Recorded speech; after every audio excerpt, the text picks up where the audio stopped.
समय से कुछ नया नहीं बना पा रहा था और इसी वजह से पैसे की बहुत तंगी चल रही थी। उसके आइडियाज सबको बोरिंग और पुराने लगते थे।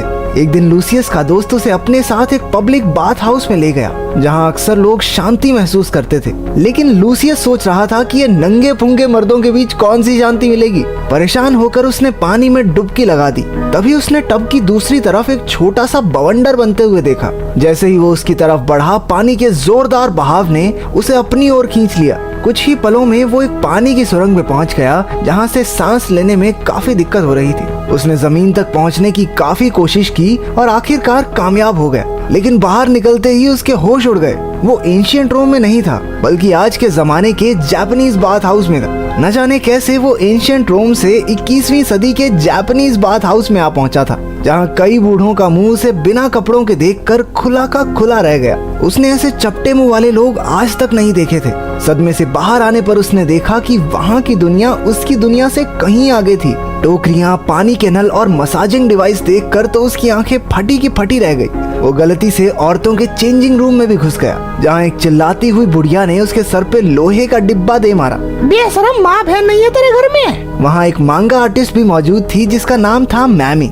लूसियस की शक्ल सूरत से उसे एक नए कार्टून का आइडिया आया और वो उसका स्केच बनाने लगी। कुछ देर बाद लूसियस को होश आया और उसे फ्लेवर्ड दूध की एक बोतल दी गई। अबे इतना स्वाद कैसे है ये? क्या मिलाया इसमें? शिलाजीत। वो उसे इतना स्वाद लगा कि उसके दिमाग की बत्ती ही गुल हो गई और वो बेहोश होकर वापस अपने शहर रोम में पहुंच गया।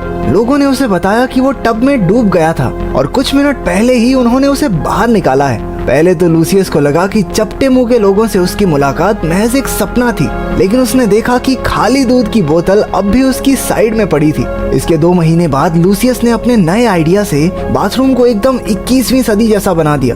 लोगों ने उसकी कला की जमकर तारीफ की और वो रातों रात माला माल हो गया। अब वहाँ भी लोग मसाज बूथ्स और ठंडे मीठे दूध के मजे लेने लगे थे। एक दिन टब में नहाते हुए एक बूढ़े आदमी ने कहा कि वो अपना एक पर्सनल बाथरूम बनवाना चाहता है। जैसे ही लूसियस उसे बनाने की तरकीब सोच रहा था, जोरदार पानी के बहाव से वो एक बार फिर 21वीं सदी में पहुंच गया। एक बूढ़े आदमी ने आकर लूसियस से उसे नहलाने को कहा। लूसियस कुछ समझ नहीं पाया लेकिन उसकी बात मान गया। उसने पानी के फव्वारे और शावर हैट जैसी कई नई चीजें देखी।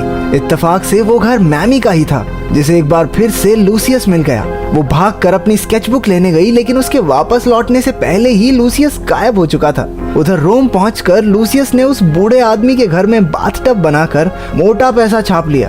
अब वो अपनी पत्नी को एक अच्छी जिंदगी दे सकता था, लेकिन वो संतुष्ट नहीं थी क्योंकि वो माँ बनना चाहती थी। लेकिन लूसियस हमेशा अपने काम में ही बिजी रहता। इसी बात पर उनकी जबरदस्त बहस छिड़ गई और वो गुस्से में उसे गालियां देती हुई वहाँ से चली गई। कुछ दिन बाद उसे रोम के राजा की तरफ से बुलावा आया। राजा ने उसके काम की बहुत तारीफ सुनी थी तो उसने लूसियस को अपने लिए एक पर्सनल बाथरूम बनाने का ऑर्डर दिया। राजा ने शर्त रखी कि ये बाथरूम इतना अनोखा होना चाहिए जितनी अनोखी फिल्म्स की वीडियोस होती हैं और जो लोग सब्सक्राइब ना करें उनका गला काट दिया जाए।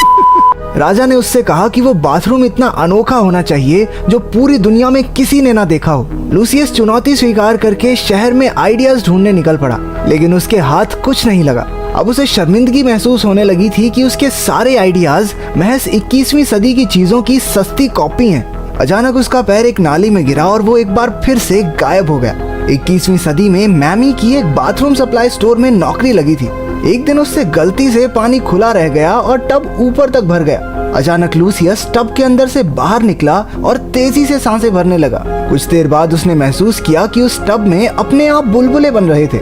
स्टोर का मैनेजर पुलिस को बुलाने गया और मैमी और लूसियस की बातें शुरू हो गई। वैसे तो वो एक दूसरे की भाषा नहीं जानते थे, लेकिन जब लूसियस ने एक चांदी का सिक्का देकर पूरा स्टोर घुमाने के लिए कहा तो पैसे की भाषा मैमी समझ गई। लूसियस ने ऐसे चमकदार टॉयलेट्स आज तक नहीं देखे थे। उसने सोचा कि प्रिंटेड टॉयलेट पेपर पर जरूर इन चपटे मुंह वाले लोगों की सफलता का राज लिखा होगा, लेकिन उसे सबसे ज्यादा कुछ पसंद आया तो वो था जेट स्प्रे। उसका इस्तेमाल करके उसका अंग अंग फड़कने लगा। भाई साहब, ये स्वर्ग की फीलिंग ले रहा है टॉयलेट पे। इन सारे आइडियाज की नकल करके रोम पहुंचकर उसने राजा के लिए उस वक्त का सबसे आलीशान बाथरूम बनाया। उसने 24 घंटे पानी वाला टॉयलेट बनाया, एक टब बनाया जिसमें गुलाम हवा मार मार कर बुलबुले बनाते। सजावट के तौर पर एक चमकदार फिश बाउल रखा और वहाँ मन को शांत करने के लिए खुशबूदार मोमबत्तियां भी लगाई। राजा ने खुश होकर उसे इनाम में एक बेशकीमती हार दिया। लूसियस भागकर अपने घर पहुंचा, जहां उसने देखा कि उसकी पत्नी का तो उसी के दोस्त के साथ टांका भिड़ा हुआ है। उधर 21वीं सदी में मैमी रोम का इतिहास पढ़ने लगी।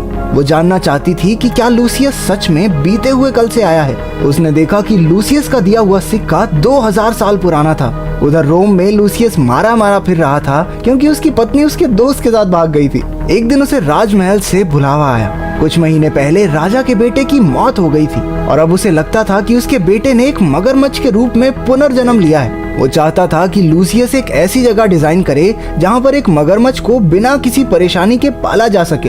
इस बार लूसियस पर भी बड़ी मुसीबत आ पड़ी थी, क्योंकि अगर वो मगरमच्छ मर गया तो राजा उसे भी छोड़ेगा तो नहीं। इसलिए वो पानी चेक करने के बहाने राजा के बाथटब में पहुंचा और एक बार फिर से पानी उसे 21वीं सदी में ले गया। जब वो बाहर निकला तो वो एक मगरमच्छ के साथ पिंजरे में कैद था। दरअसल वो एक जू में आ पहुंचा था और जहाँ जहाँ लूसियस भैया जाते हैं वहाँ मैमी दीदी तो आई जाती हैं। वो वहाँ डेट पर आई थी एक ऐसे लड़के के साथ जो उसे बिल्कुल पसंद नहीं था। जैसे ही उसने लूसियस को देखा वो भागकर उसके पास गई और उसे पिंजरे से बाहर निकाला। उसने लूसियस को पूरा जू घुमाया। लूसियस ने मगरमच्छों की देखभाल और उनके वातावरण के बारे में पूरी जानकारी इकट्ठा कर ली। मैमी ने उससे तीर भी चलवा कर देखे कि पता तो चले ये सच में रोम से है भी या नहीं। उसने आसानी से सारे निशाने एकदम सही लगाए। कुछ देर बाद वो गर्म पानी के तालाब में बैठा था जब तेज बहाव से वो वापस रोम पहुंच गया। कुछ ही महीनों में उसने राजा के मगरमच्छ बेटे को रखने के लिए जगह तैयार कर ली। राजा भी अब लूसियस को अपने परिवार का हिस्सा ही मानता था। शहर में सब कुछ अच्छा चल रहा था, लेकिन एक दिन खबर आई कि कुछ लोग बागी होकर फौज पर हमला करने वाले हैं। वो राजा से खुश नहीं थे और किसी भी कीमत पर उसे गद्दी से हटाना चाहते थे। राजा की फौज और विद्रोहियों के बीच 1 साल तक लंबी लड़ाई चलती रही।